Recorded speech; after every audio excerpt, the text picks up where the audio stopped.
rasakan semuanya. Dari kesejahteraan di dunia pertanian, mungkin masih di bidang jahe merah, belum di rempah-rempah lainnya.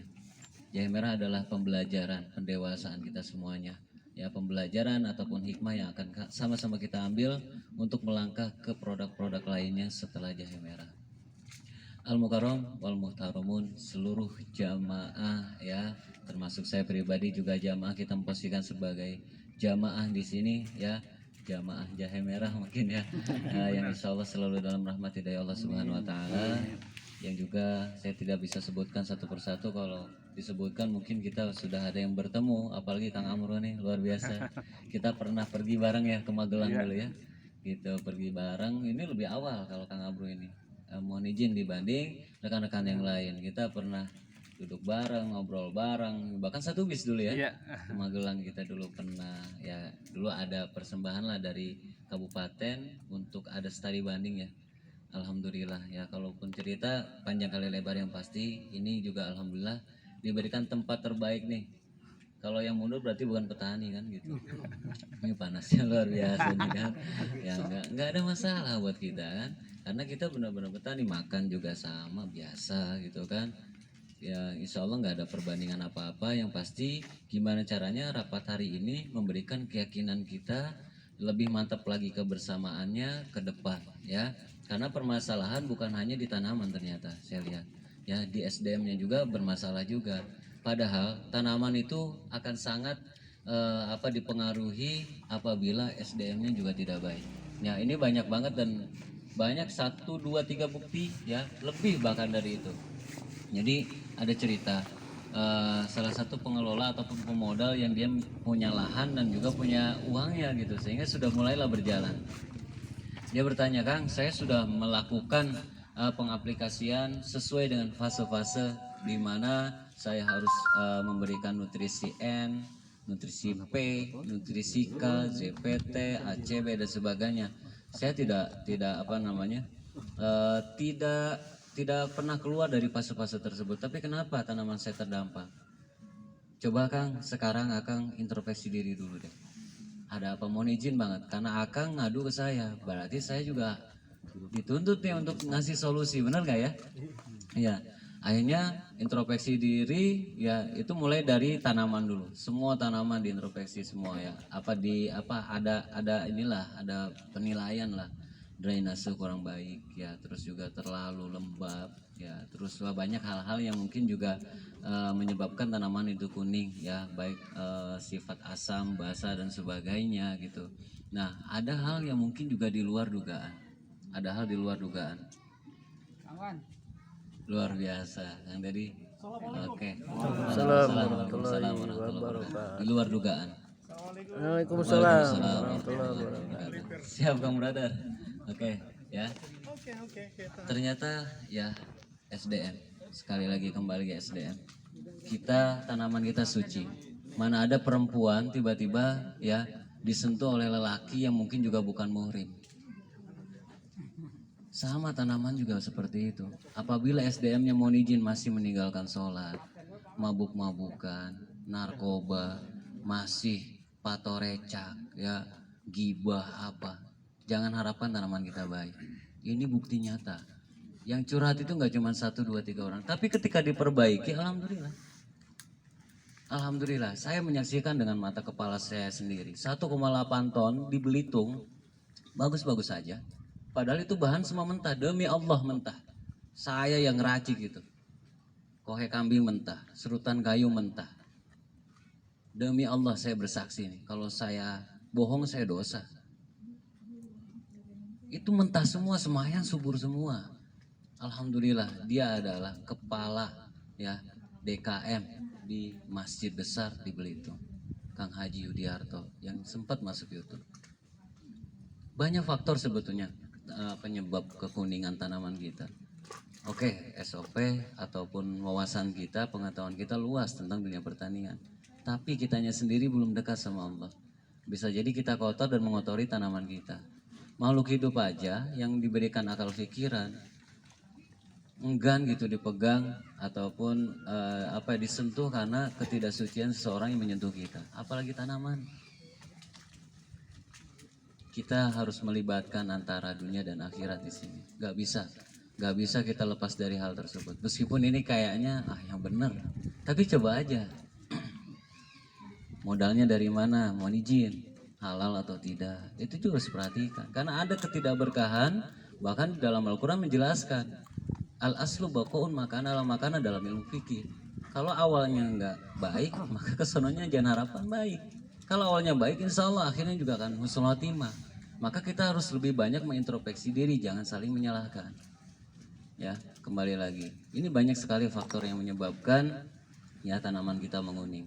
Kalau menguning wajar. Ketika kita sudah baik-baik saja, SDM baik, modalnya baik, lahannya sudah husnul khotimah, orang-orang yang kita bina juga husnul khotimah, kita sendiri juga husnul khotimah. Lalu kenapa masih ada kuning dan sebagainya? Ini tahapan pendewasaan kita. Bisa jadi ketika kita menemukan hal yang baik-baik aja di dalam budidaya jahe merah, ternyata ketika kita mencoba yang besar, banyak yang menguning, resiko akan lebih besar, kita akhirnya nggak geledak. Kita akan putus asa, benar-benar putus asa.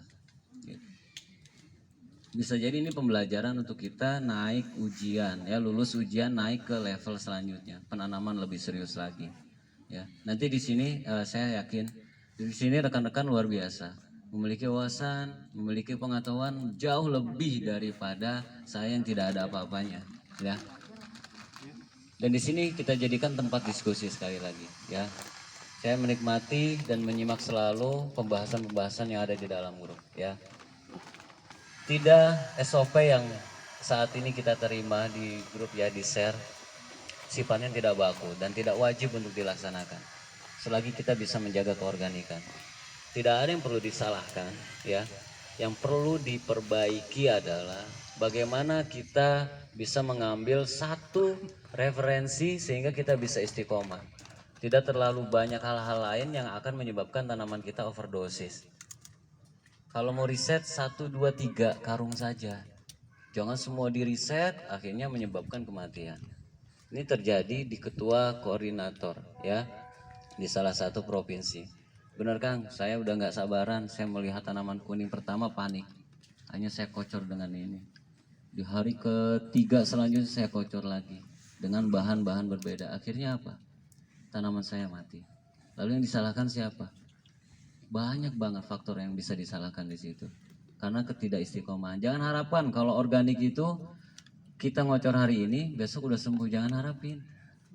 Bisa seminggu, bisa 2 minggu. Jadi kudu sabar. Kudu sabar, doa sama Allah, kita usaha yang benar-benar, yang sungguh-sungguh. Ya harus sabar. Seminggu nggak ada, berarti dosis yang dinaikin. Apakah semuanya di sini punya alat untuk mengecek? Karena kita manusia punya keterbatasan penglihatan dan daya rasa. Apa yang dirasakan tanaman kita? Demam, flu, batuk, ya kan? Kita juga nggak tahu. Ya alat itulah yang akan membantu kita. Bagaimana kondisi tanaman-tanaman kita? Apakah pH terlalu tinggi? Apakah pH terlalu rendah? Kita juga nggak tahu. Maka dengan alat itulah kita bisa dibantu. Kalau terlalu tinggi berarti ada kadar yang harus dikurangin. Kalau kurang ya harus ditambahin. Banyak faktor sebetulnya, kalaupun saya harus jawab, mungkin saya juga dengan keterbatasan kemampuan. Di sini rekan-rekan saya yakin bukan orang-orang biasa di sini. Maka dari itu ini adalah wadah untuk kita semuanya mengadu nasib. Ada hal yang menyakitkan atau bikin kita sedih, limpahkan di grup. Kalau ada yang membahagiakan tanamannya pada subur, sampaikan ke grup. Kok bisa subur?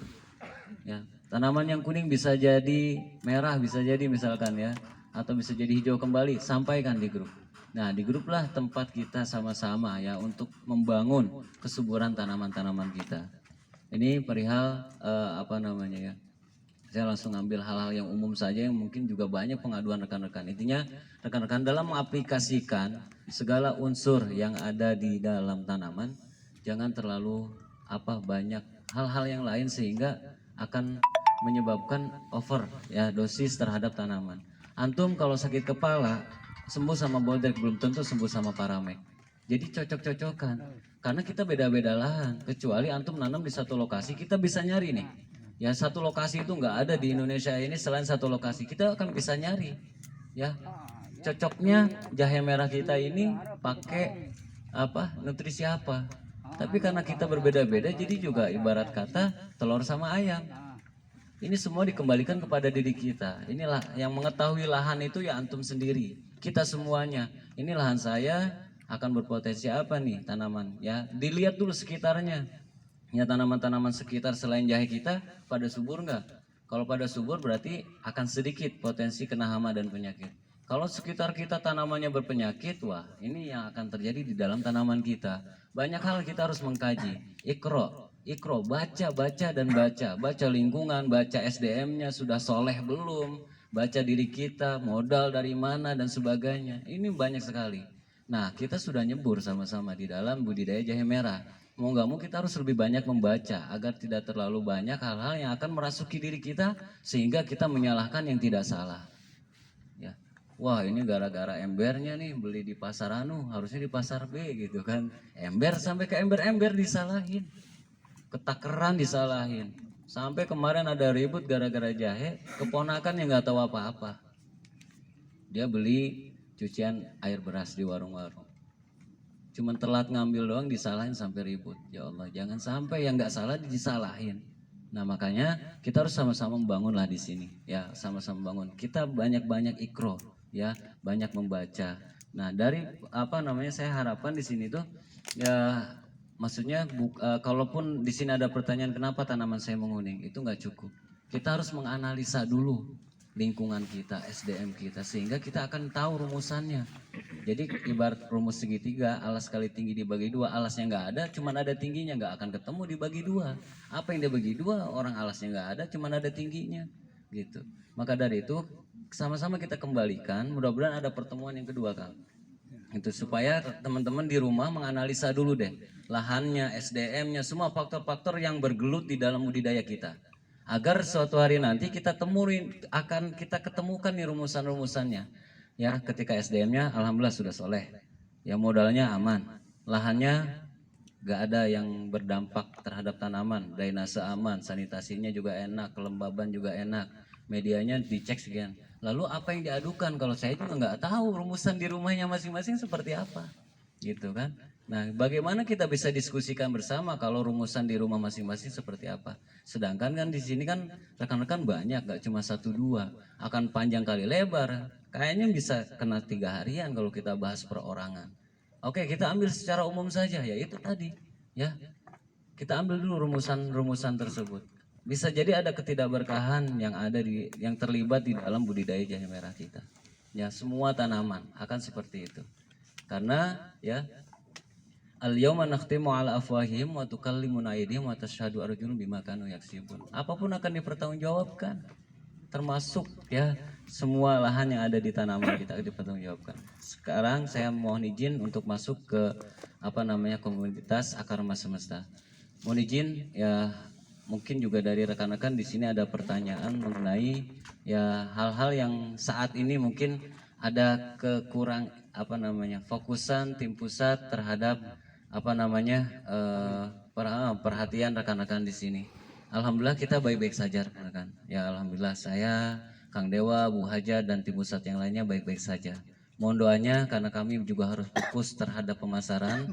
Ya mungkin mohon izin ini bukan salah satu kewajiban bagi kami juga untuk memasarkan, tapi kami tidak diam. Ya kami tidak diam insya Allah mudah-mudahan karena saya juga menanam saya juga bergantung besar hasil panen saya juga bisa disalurkan oleh Akar Mas Semesta. Ya berikut pun saya yakin juga rekan-rekan pun sama betul ya. Ya kenapa rekan-rekan di sini saya melihat banyak harapan-harapan yang mungkin menjadikan tugas dan semangat saya dan tim pusat untuk memberikan yang terbaik untuk rekan-rekan. Intinya kami mengharapkan ya kami alhamdulillah komunikasi baik dengan Bu Hajah dan Kang Dewa, komunikasi baik ya yang pasti kami minta rekan-rekan bisa fokus karena kami ketika berusaha sehingga kami menemukan titik terang pemasaran bahkan ini bisa disampaikan secara baik kepada rekan-rekan akan tetapi hasil panen tidak sesuai dengan yang diharapkan lalu kami bisa apa ya sekarang mohon izin kita berikan semua pada tupoksinya tugas pokok dan isinya ya dan fungsinya jadi saya minta banget sama teman-teman sama orang tua saya di sini ya rekan-rekan semuanya untuk fokus kembali ke tanaman ya urusi fokus ya dengan dengan tugasnya rekan-rekan semua, yakni budidaya untuk menghasilkan hasil panen yang berkualitas, yang pasti yang organik. Ya, kenapa demikian? Kami juga takut ketika kami sudah berbicara over terhadap buyers, ternyata hasil panennya nihil, nggak sesuai dengan grade-nya, tidak sesuai dengan varietesnya, lalu kami bisa apa? Gitu. Jangan sampai pemikiran kita bercabang. Harusnya kita fokus dengan jahe, kita mikirin tim pusat gimana ya kabarnya. Kita baik-baik aja, ya. Saya sampaikan di sini kita baik-baik saja dan kita sedang fokus untuk memikirkan pemasaran, untuk memikirkan yang lain-lain. Alhamdulillah. Insya Allah berikan kami ya kepercayaan, support kami, doakan kami agar kami bisa benar-benar memberikan yang terbaik, ya. Ya, mudah-mudahan kita semua sehat walafiat. Ya Rabbal Alamin. Jadi tidak ada yang harus saya sampaikan, bukan berarti saya menolak pertanyaan rekan-rekan, ya, dan bukan karena panasnya terik mentari pada hari ini, karena saya harapkan rekan-rekan bisa fokus. Jadi ketika kami menginformasikan potensi panen Januari misalnya Kang Pupung ya, Januari panen, Kang Pupung sendiri yakin nggak hasil panen berkualitas? 50%. 50%. Masih ada 2 bulan. Ya? Saat ini. Saat ini ya. Masih dalam perbaikan. Ada berapa karung Kang? 6 atau 700 nih. 6 atau 700. 100 kemarin saya bongkar karena menguning semua. Menguning. Walaupun jahenya masih ada dan akarnya ada, saya pindahin dan sekarang mulai numbuh lagi. Alhamdulillah. Kira-kira Kang Bubung layak gak untuk dipasarkan ke sekelas industri gitu apa? Insya Allah layak. Cuman Layak. besarnya yang diperkirakan 1 karung minimal 2 kilo, itu yang saya belum, masih pesimis. Masih. Pesimisnya nih karena saya tidak langsung ke kebun, saya andalkan petani, kembali lagi tadi SDM. Apakah rutinitas yang saya jadwalkan untuk pemupukan atau penyiraman itu sesuai atau tidak? Betul. Kejujuran lagi. Masya Allah. Iya, banyak faktor lah yang pasti.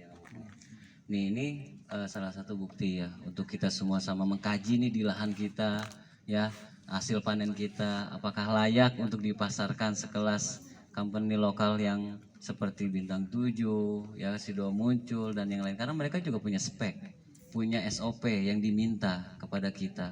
Apakah kita bisa memenuhi? Kalau tidak, lalu kita bisa apa? Ya. Maka dari itu rekan-rekan ya, kita harus menyadari perusahaan, komunitas dan kita semua mohon izin yang mungkin nggak pernah kenal dengan budidaya jahe merah selain di sini, kita harus menyadari ini adalah pembelajaran buat kita. Kita harus menyadari bahwasanya kita juga pemula, tapi kita dipaksa untuk apa ya, profesional dan sempurna di sini. Sama-sama kami tim pusat juga mengharapkan hasil panen yang baik, yang berkualitas ya, sesuai dengan diharapkan buyer. Ya, rekan-rekan juga harus sama. Ketika harapan besar komunitas ini juga bisa memasarkan dengan baik, kami juga punya harapan besar terhadap rekan-rekan di sini. Gimana caranya panennya juga baik. Kita jangan sampai terlalu fokus bagaimana pemasaran sedangkan masih banyak yang menguning, ya kan? Kualitasnya juga belum tentu sesuai dengan SOP ya. Mudah-mudahan dengan perjuangan dan ikhtiar kita, kita semuanya bisa profesional dan maksimal hasil panen kita. Amin ya rabbal alamin. Ini alhamdulillah 20 menit saya penyampaian ini, selebihnya kita tanya jawab aja deh, ya, Kang.